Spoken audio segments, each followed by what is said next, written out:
আসসালামু আলাইকুম দর্শক, আপনাদের সামনে আবারও হাজির হলাম। বাংলাদেশের ঘড়িতে এখন 4টা ঠিক 54 মিনিট, আর 6 মিনিট পরে বিকেল 5টা বাজবে। কিন্তু সেই সকাল থেকে যে সংঘাত সংঘর্ষ সেটি কিন্তু এখন এই মুহূর্তে বলবো ভয়াবহ রূপ নিয়েছে। সেনাবাহিনী বিপুল সংখ্যায় আছে, তার সঙ্গে বিজিপি, র্যাব, পুলিশের বিশাল বাহিনী এসে যোগ দিয়েছে। কিন্তু তারপরও সংঘাত অব্যাহত আছে। গোপালগঞ্জে সর্বব্যাপক সংঘাত, রীতিমতো বলা যায় একেবারে একটা যুদ্ধের মতন একটি পরিস্থিতি।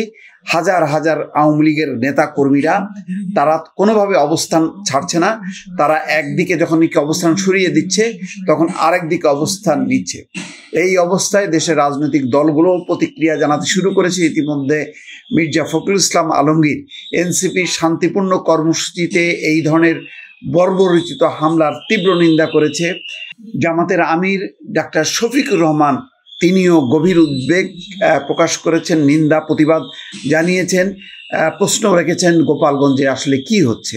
গোপালগঞ্জের এই যে একটি পরিস্থিতি, যেখানে এমন ছিল না যে এনসিপি সেখানে যে কোনো হামলা করেছে, কাউকে আক্রান্ত করেছে, তাদের সারা দেশব্যাপী যে কর্মসূচি হচ্ছে সেই কর্মসূচির অংশ ছিল আজকে তারা গোপালগঞ্জে করবে। গোপালগঞ্জ থেকে তারা মাদারীপুরে যাবে, তারপর হয়তো অন্যান্য জেলায় যাবে। এটা দেশব্যাপী তাদের একটা পদযাত্রা নতুন রাজনৈতিক দল হিসেবে। কিন্তু সেই রাজনৈতিক দলকে এমনভাবে টার্গেট করেছে যে বোঝাই যায় যে শেখ হাসিনার পতনে যে এনসিপির এই নেতাদের যে ভূমিকা ছিল, সেই ভূমিকার কারণে তারা ক্ষুব্ধ, এবং সেই কারণে কোনো রকম উস্কানি ছাড়াই তাদের এনসিপির নেতারা গোপালগঞ্জে ঢোকার আগেই তারা প্রতিরোধ গড়ে তোলে, রাস্তায় রাস্তায় আগুন দেয়, গাছপালা ফেলে দেয় এবং পুলিশের গাড়ি পুড়িয়ে দেয়, ইউনোর গাড়িতে হামলা চালায়। একটা নজিরবিহীন তাণ্ডব। তারপরে সভা শুরু হওয়ার আগেই পৌর পার্কের সেই সভামঞ্চ ভেঙে দেয়। তারপরে তারা সভা করেছে এনসিপির নেতারা, কিন্তু সেখান থেকে তারা যেই আবার মাদারীপুরের দিকে রওনা হয়, সেই পদযাত্রায় তাদের যেই গাড়ি বহরে সেখানে হামলা চালায়। এবং তারপরে পরিস্থিতি এমন যে তাদেরকে নিরাপত্তার জন্য পুলিশ সুপার কার্যালয়ে তারা আশ্রয় নেন।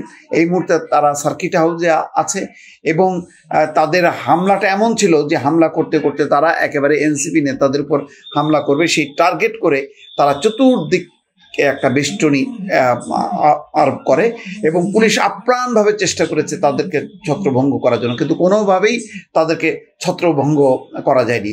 গুলি, টিয়ার গ্যাস চালিয়েও তাদেরকে সরানো যাচ্ছে না।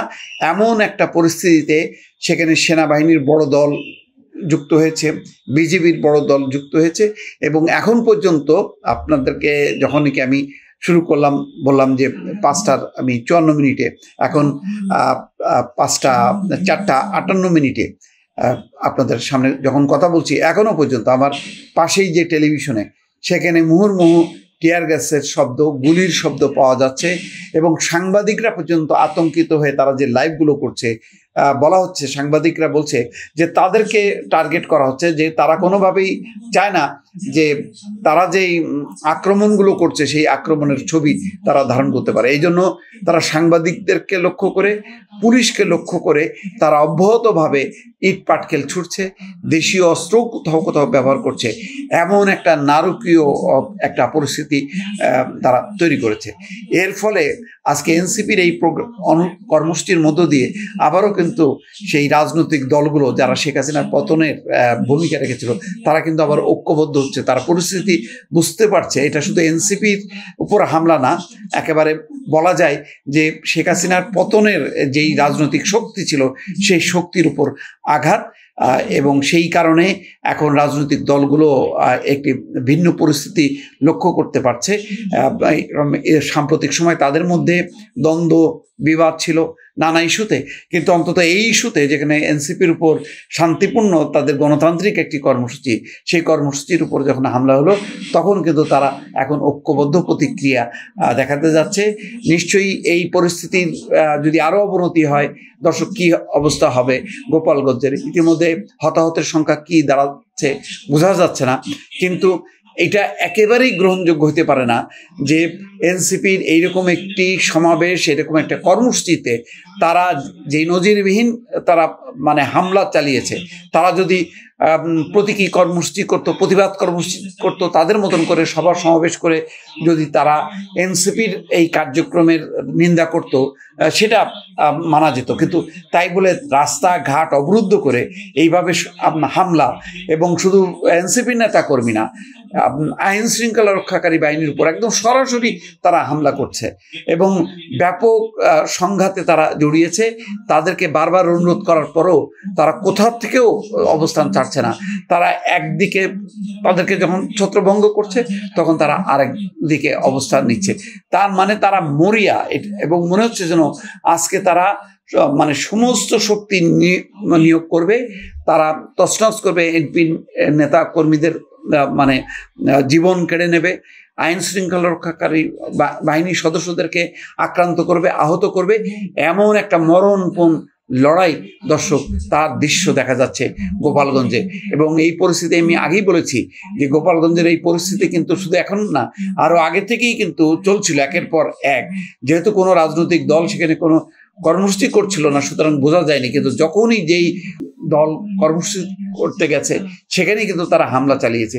আর আজকের হামলাটা সর্বব্যাপক, এবং সেই পরিস্থিতি, এর দায় কার উপর পড়বে, কে এই পরিস্থিতির জন্য কাকে দায়ী করা হবে, দর্শক বুঝতেই পারছেন যে এই নারকীয় অবস্থায় আওয়ামী লীগের এই মুহূর্তে কোনো অস্তিত্ব নেই, কোনো কেন্দ্রীয় নেতৃবৃন্দ নেই।